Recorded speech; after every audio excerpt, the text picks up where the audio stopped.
የሰመረ ጸሎት ከቶማስ አርጋው ደርሶ ድንገት ተነሳና በገረሜታ የተዋጠ ትመስላለች። የሸረበችውን የነገር ድር ከመተርተሯ በፊት ሆሆ ብላ ሳቋን ትለቀዋለች። ጊዮን አበራ ሁሌም እንዲህ ናት። እንዲህ በሆነች ቁጥር ደግሞ ሰለሞን ዘውገ ቀና ብሎ ያያትና መጠየቁ አይቀርም።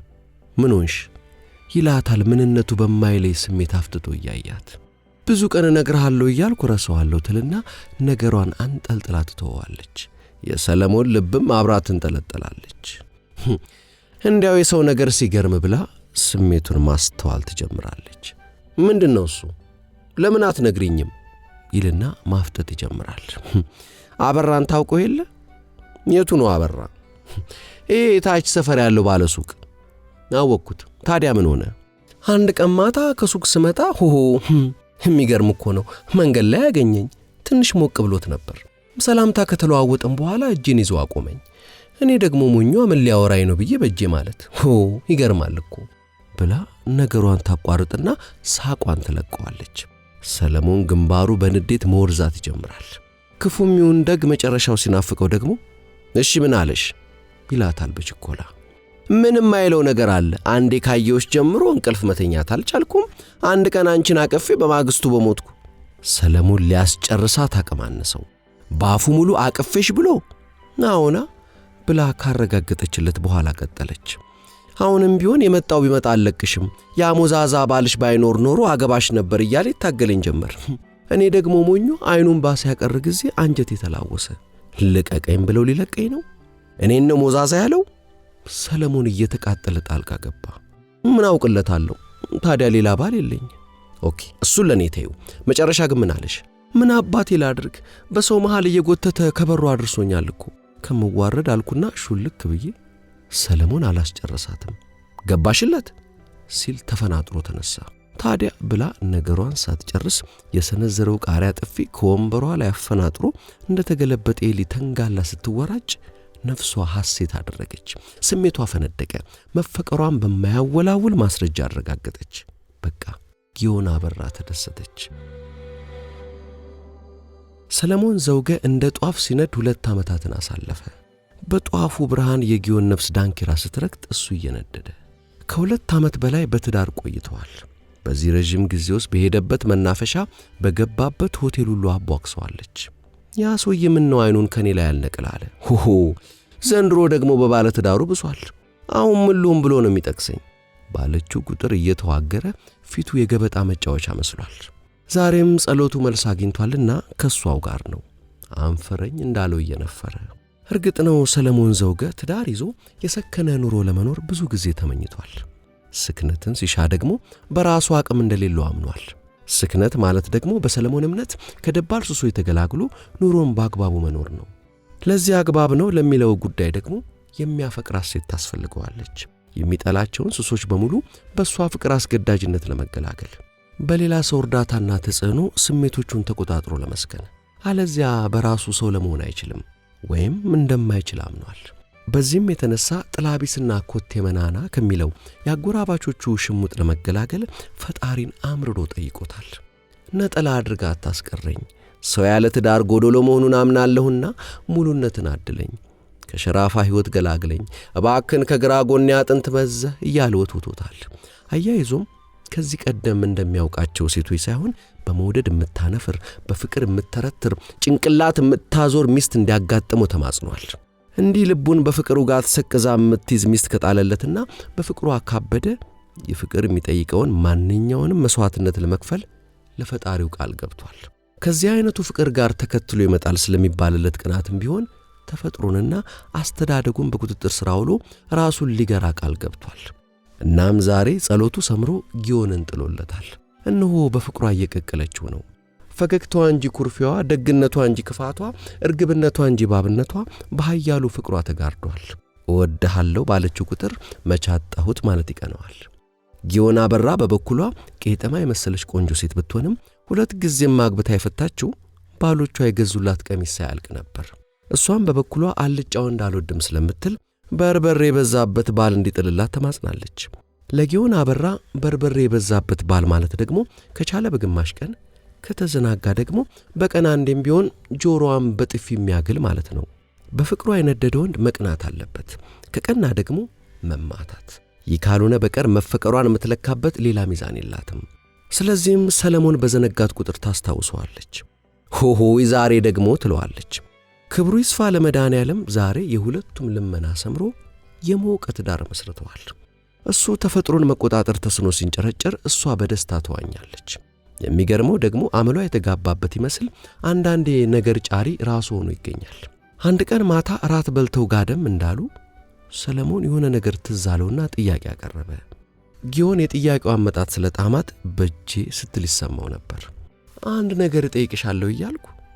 ምንድነው እሱ አለች ቀና ብላ እያየችው። ሙሉ ቀን ሰላም በመዋሏ የመረሳት ስሜት አድሮባት ነበር። አንድ ቀን ምሳ ልጋብዝሽ ብዬ ሄድን ቀን ትዝ ይልሻል? መቼ አለች የረሳች ለመምሰል እየጣረች። ገጠር መናፈሻ ሄድለት። አሁን ትዝ አለኝ ካለች በኋላ እሱም ቤት በበላነው ቆንጆ ጥብስ አስታውሰዋለሁ ስትላከለች። ስለ ጥብስ አይደለም የማወራው ተቆጣ።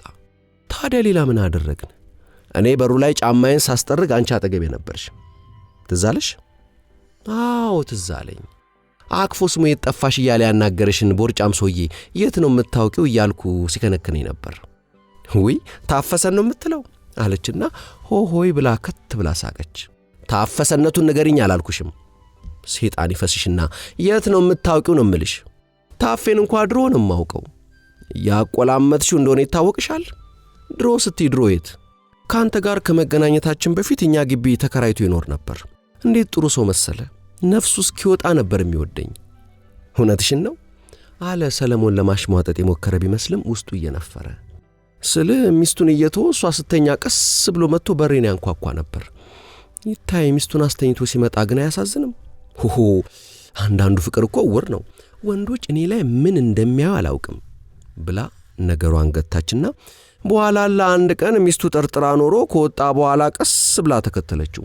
በሩን እንኳን አልዘጋነውም ነበር። ራቁታችንን ቆመን ሚስቱ ሰለሞን አላስጨረሳትም። በቃሽ ብሎ ከጮኸ በኋላ አጠገቡ ያገኘውን ኩባያ ለግንባሯ ሲሰደው እጇ ላይ ያሰረችውን ሰዓት ዱቄት አደረገው።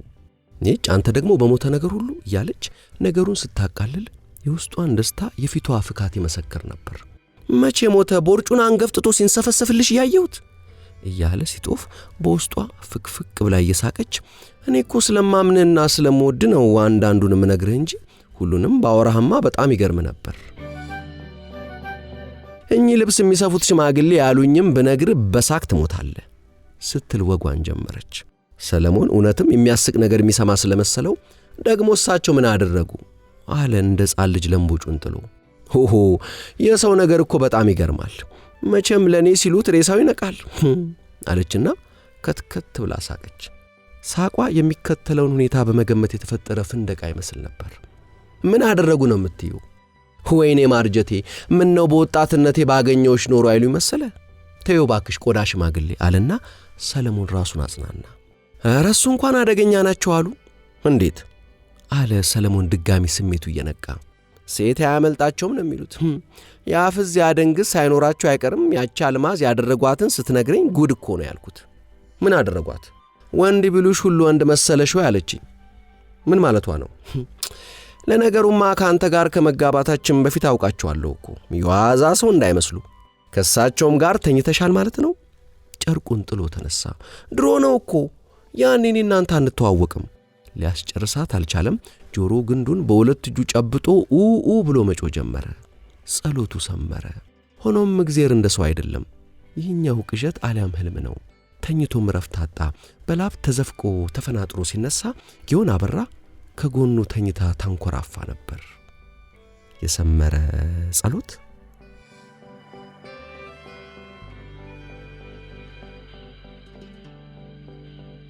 ሟርት ከበእውቀቱ ስዩም። ጥቅጥቅ ያለ ጭጋግ፣ ኮከብ የለሽ ሰማይ፣ ወርዶ የማይበቃው ካፊያ መንደራችንን ተቆጣጥሮታል። ሆድ የሚያባባ ምሽት ነበር። ከሱቄ ፊት ለፊት የአሮጌ ብርድ ልብስ ቁራጭ የመሰለው ውሻ ብቅ አለና ሽቅ ባንጋጡ ማላዘን ጀመረ። መልአከ ሞት ወደ መንደራችን ገብቷል ማለት ነው። ለዚህ አባባሌ ምስክር የምትሆነኝ የብዙ ጥበቦች ባለቤት የነበረችው አያቴ ጽዮን ሞገሴ ናት። ፈጣሪ ለውሾች የመልአከ ሞትን ዳና የሚለዩበት ደመነፍስ ሰጥቷቸዋል። ሰው ሊሞት ሲል አሻቅበው እያዩ ያላዝናሉ ብላኛለች። በመንደራችን የታመሙ ሰዎች ብዙ ናቸው። ጤነኞችን መቁጠር ይቀላል። ያም ሆኖ የጸናባቸውንና ከፍተኛ የመሞት ዕድል ያላቸው መንደረተኞች ማስታወስ ነበረብኝ።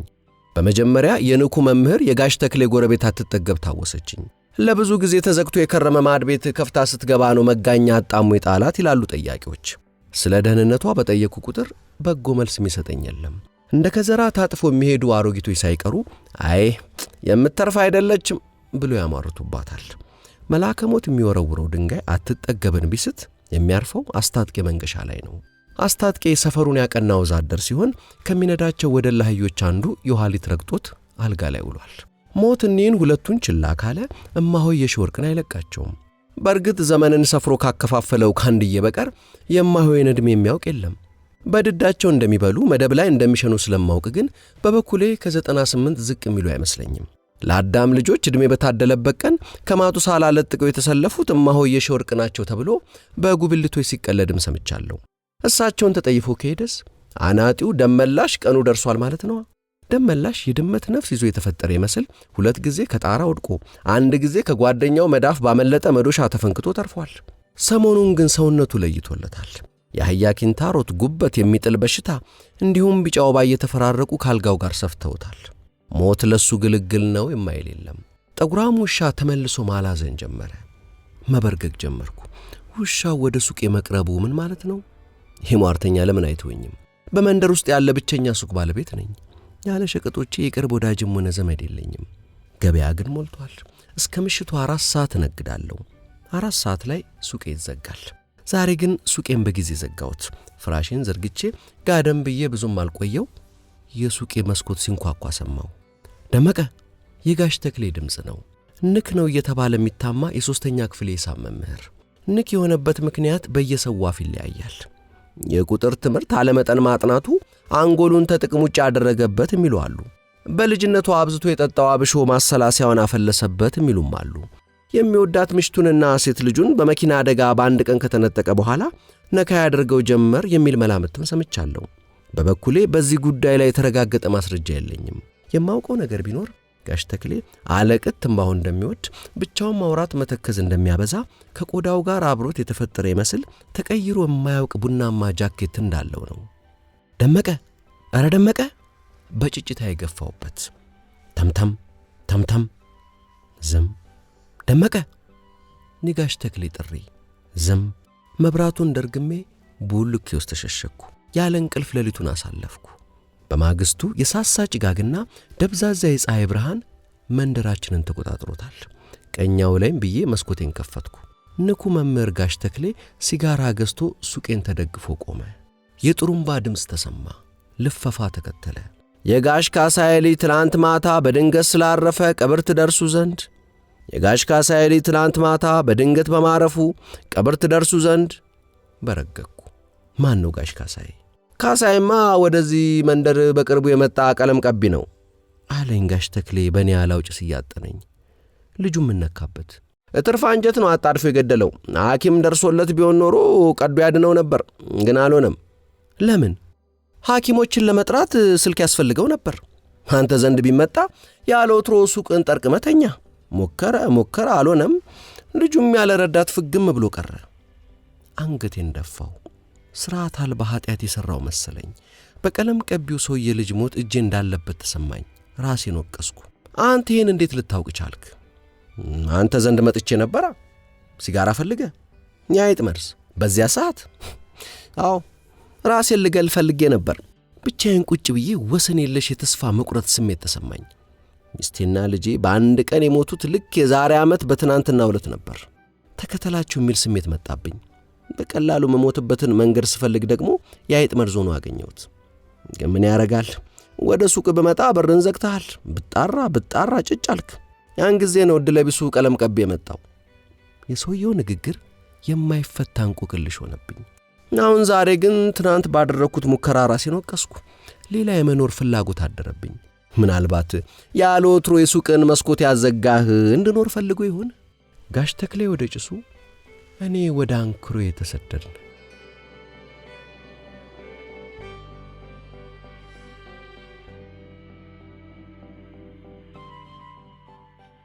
የተመራቂው ኮት ከበእውቀቱ ስዩም። በዩኒቨርሲቲው ዋናው ምግብ ቤት ካፍቴሪያ የመስታወት በር ላይ አንድ ከተለመዱት ማስታወቂያዎችና ማሳሰቢያዎች የተለየ ጽሑፍ ተለጥፏል።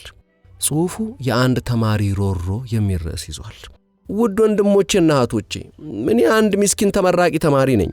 ለመመረቂያ በዓል ብሎ አርሶ አደር አባቴ የዓመት ጥሪቱን አንጠፍጥፎ የሱፍ ኮትና ሱሪ አሰፍቶልኝ ነበር። ዳሩ ግን የቁርስ ሰዓት ላይ ለብሼው በመበላበት ሰዓት በኮቴ ላይ ማርመላታ ተፈናጠቀበት። ስለዚህ በደረቅ ብሩሽና በውሃ ጠራርጌ ካጸዳሁት በኋላ እንዲደርቅልኝ በሕንጻችን ጀርባ ባለው የልብስ ማስጫ ገመድ ላይ አንጠልጥየው ወደ መኖሪያ ክፍሌ ገባው። ሀገር አማን ነው ብዬ ከጥቂት ጊዜ በኋላ ብመለስ ኮቴ በቦታው የለም። ጎበዝ፣ አሁን ደግ ነው። ምን ነው ብንተዛዘን? እውን ከድሃ የተዘረፈ ንብረት ይረባል? አሁን እኔ ምን ይዘረፋል? ፍረዱኝ ወገኖቼ። የተበደልኩ ምስኪን ተመራቂ ጎዴ ስንሻው። ሮሮውን ካነበቡት ተማሪዎች ውስጥ ለፈገግታ ቅርብ የሆኑት ወገባቸውን ይዘው በሳቅ ሲንፈቀፈቁ ታይተዋል። ታዛቢዎቹ ራሳቸውን በግራሞት አወዛውዘው አልፈዋል። አብዛኞቹ ከናፍራቸውን መጥተዋል። ተሳላቂዎቹ ምኑ ጅሉ ነው አያ፣ ኮቱን እንደ ቋንጣ አንጠልጥሎ ይሄዳል። ላውንደሪ መሰለው እንዴ ከርፋፋ። ሸራ ጫማ በሚሰረቅበት ዘመን ኮት ተገኝቶ ይማራል። ሞኝ። ፍርድ ቤት ሄዶ ለምን አያመለክትም? ነብራራ። ከረባቱንና ሱሪውን አብሮ ያንጠለጥለውም ኖሯል። የሞተ ሲሉ ተደምጠዋል። ሌሎቹም አያሳዝንም በእግዚአብሔር ምስኪን፣ ምን አይነት ዘመን ነው ግን? አሁን ኮት ሰርቆ ምን ይጠቀማል? ይህን ያደረገው መቼም ተማሪ አይመስለኝም ሲሉ ተሰምተዋል። ከአንባቢዎቹ አንዱ ስንደዶ ገስት ግን የሮሮውን ጽሑፍ ሲያነብ ፊቱን በድንጋጤ ጉማ ጨግጎበታል። እስከ ዛሬ ብዙ ቁሳቁስ መንትፏል። አያሌ ደጓሳ መጻሕፍትን በደረቱ አዝሎ ከቤተ መጻሕፍት በማውጣት ቸብችቧል። ከልጅነቱ የጀመረው የእጅ አመሉና ሱሰኝነቱ ዩኒቨርሲቲ ካምፓስ ድረስ አብሮ ዘልቆ የተማረ መንታፊ አድርጎታል። ያን ዕለት ከማለዳው 4 ሰዓት ላይ ሲወዛወዝ ያገኘውን የሱፍ ኮት የሐምሌን ጉም ተገና አርጎ ዶርም ይዞት ሲዘልቅ ያየው ሰው እንዳልነበር እርግጠኛ ነበር። የኮቱ ባለቤት ማን እንደሆነ ያወቀው ግን አሁን ሮሮን ካነበበ በኋላ ነው። የጎዴ ስንሻው እኮ የተማሪ ጎዴ ስንሻው ኮት አይረሳውም። እንኳን እሱ መላው የካምፓስ ተማሪ ጎዴ ስንሻውን ያውቀዋል። በግቢ ውስጥ ካሉት ምስኪን ተማሪዎች አንዱ እንደሆነ አላጣውም። በአንድ ወቅት እሱ የአንደኛ ጎዴ ሁለተኛ ዓመት ተማሪ እያሉ በአንድ ማደሪያ ክፍል ውስጥ ተዳብለው ኖረዋል። ያኔ የጎዴ ኑሮ ምን ይመስል እንደነበር ስንደዶ ጠንቅቆ ያውቃል። የጎሽ ቀንድ የመሰለች ሽንቁራም ጫማው፣ በሁለት በኩል አፍ ያላቸው ጠረናም ካልሶቹ አይዘነጉትም። አንሶላ አልባ ፍራሹና የከሰል ኬሻ የመሰለው ብርድ ልብሱ አልተረሱትም።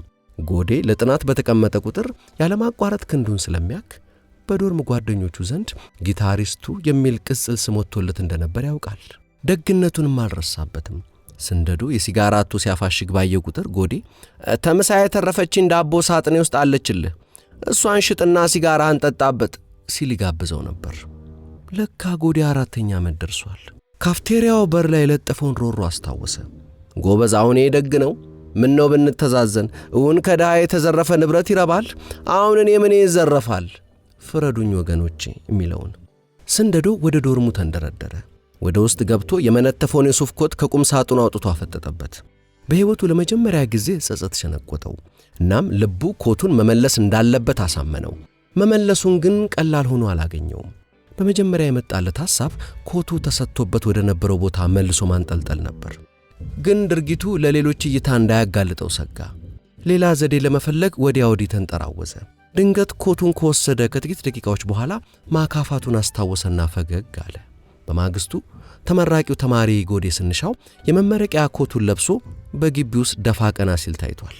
ለጎዴ የኮቱን መገኘት የጠቆመችው በመኖሪያ ሕንጻው በር ላይ ተለጥፋ ያገኛት አጭር የማስታወቂያ ጽሑፍ ስትሆን ጽሑፏን እሱን ጨምሮ አያሌ የሕንጻው ነዋሪ ተማሪዎች በጥሞና አንብበዋታል። የማስታወቂያዋ ጽሑፍ እንዲምትል ነበረች። ማስታወቂያ። በሕንጻችን በስተጀርባ ባለው የልብስ መስቂያ ገመድ ላይ ኮትህን አንጠልጥለ ሄድክ ተማሪ እንኳን ደስ ያለ።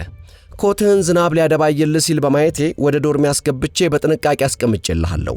ከምሽቱ 4 ሰዓት በኋላ በማስታወቂያው ጀርባ ባለው የዶርም አድራሻ ድረስ በመምጣት ኮትህን መውሰድ ትችላለህ። የመረዳዳት ባህላችን ይዳብር።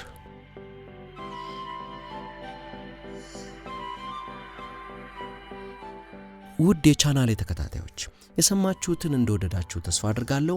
ይህን የሰማችሁትን ወይም ወደ ቻናሌ ጎራ ብላችሁ የወደዳችኋቸውን ለወዳጆቻችሁ ማጋራቱን አትርሱ። ሰላም።